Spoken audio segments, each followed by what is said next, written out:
இனி வீட்லயே பானிபூரி செய்யலாம் எல்லாரும். ஆச்சி பானிபூரி கிட்.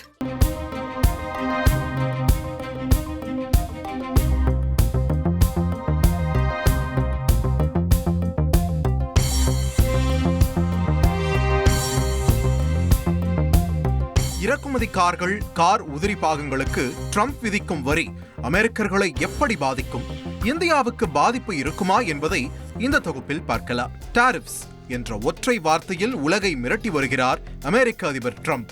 கனடா, மெக்சிகோ, சீனாவில் இருந்து அமெரிக்காவுக்கு இறக்குமதி செய்யப்படும் பொருட்களுக்கு 20% மேல் வரிகளை விதித்த ட்ரம்ப் இப்போது உலக ஆட்டோமொபைல் துறையையே ஆட்டம் காணும் வகையிலான அதிரடி அறிவிப்பை வெளியிட்டிருக்கிறார். அதாவது அமெரிக்காவுக்கு இறக்குமதி செய்யப்படும் கார்கள் மற்றும் கார் தயாரிப்பு உற்பத்தி பாகங்களுக்கு 25% கூடுதல் வரி என்று அதிரடியாக உத்தரவிட்டுள்ளார். இந்த நடவடிக்கை வாயிலாக அமெரிக்காவுக்கு ஆண்டுக்கு $100 பில்லியன், அதாவது இந்திய ரூபாயில் 8,54,643 கோடி ரூபாயை வருவாயாக ஈட்ட பெரும் பிளானை போட்டிருக்கிறார் ட்ரம்ப். அதாவது அமெரிக்காவின் ஆட்டோமொபைல் செக்டாரை ரீஷேப் செய்வதுதான் அவரது இலக்காக இருக்கிறது. கார்களை அமெரிக்காவில் தயாரித்து விற்பனை செய்யுங்கள் என்ற சூழலுக்கு ஆட்டோமொபைல் நிறுவனங்களை கொண்டு வருவது அவரது நோக்கமாக இருக்கிறது. உலக கார் தயாரிப்பு நிறுவனங்கள் அதீத ஆர்வம் காட்டும் அமெரிக்காவின் கார் சந்தை சீனாவுக்கு அடுத்தபடியாக உலகின் மிகப்பெரிய சந்தையாக இருக்கிறது. 2024ஆம் ஆண்டு அமெரிக்காவில் தோராயமாக 1,60,00,000 புதிய கார்கள் விற்பனை செய்யப்பட்டிருக்கின்றன. ஆனால் இதில் அமெரிக்காவுக்கு இறக்குமதி செய்யப்பட்ட கார்கள் எண்ணிக்கை பாதி அளவாக இருக்கிறது.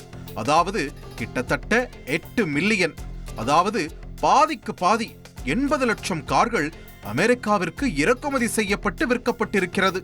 இப்படி அமெரிக்க கார் சந்தை இறக்குமதியை சார்ந்திருக்க ட்ரம்ப் விதித்திருக்கும் 25% கூடுதல் வரி என்பது அமெரிக்க நுகர்வோருக்கு நிச்சயம் பாதிப்பை ஏற்படுத்தும்.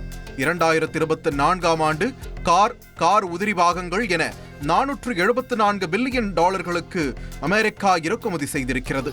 இந்திய ரூபாயில் இது 40,51,638 கோடி ரூபாயாகும். இதில் $219.5 பில்லியன் 84 நாடுகளில் இருந்து கார்களை இறக்குமதி செய்திருக்கிறது. இந்திய ரூபாயில் 18,76,221 கோடி ரூபாயாகும். அதேவேளையில் 5,06,033 கோடி ரூபாய்க்கு காரை ஏற்றுமதி செய்திருக்கிறது. அமெரிக்க கார் இறக்குமதி மற்றும் ஏற்றுமதிக்கு இடையிலான வர்த்தக பற்றாக்குறை என்பது 13,70,182 கோடி ரூபாயாக இருக்கிறது.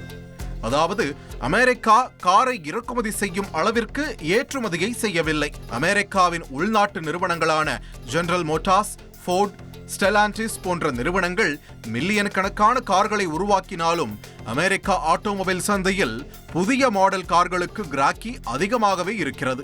சொகுசு கார்கள், நவீன தொழில்நுட்ப கார்கள், மின்சார கார்களுக்கு அமெரிக்காவில் தேவை இருந்த வண்ணமே இருக்கிறது. அந்த வகையில் மெக்சிகோ, ஜப்பான், தென்கொரியா, கனடா, ஜெர்மனி ஆகிய நாடுகள் அமெரிக்காவிற்கு பெரிய கார் சப்ளையர்களாக இருக்கின்றன.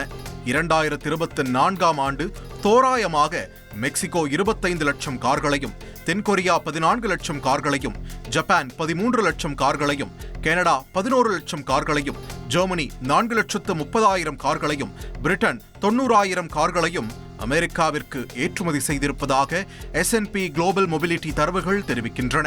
ஜப்பானின் டொயோட்டா, ஹோண்டா, நிசான் மோட்டார், தென்கொரியாவின் ஹண்டே, கியா, ஜெர்மனியின் BMW, ஃபாக்ஸ்வேகன், இத்தாலியன் ஃபெராரி என்ற உயர்ரக கார்களுக்கு அமெரிக்காவில் டிமாண்ட் அதிகமாகவே இருக்கிறது. இப்போது அமெரிக்காவில் உற்பத்தி ஆலையை கொண்டிருக்காத நிறுவனங்கள் பெரும் பாதிப்பை சந்திக்க நேரிடும். சொந்த நாட்டில் உற்பத்தியை குறைக்க வேண்டியது இருக்கும். அந்த நாடுகளில் வேலை வாய்ப்புகள் பாதிக்கப்படும். ட்ரம்ப் விதிக்கும் 25% கூடுதல் வரிகள் உலகளாவிய ஆட்டோமொபைல் தொழிலை சீர்குலைக்கும் என்றே வல்லுநர்கள் தெரிவிக்கின்றனர். ட்ரம்ப் விதிக்கும் வரி அமெரிக்காவிலும் எதிரொலிக்கும்.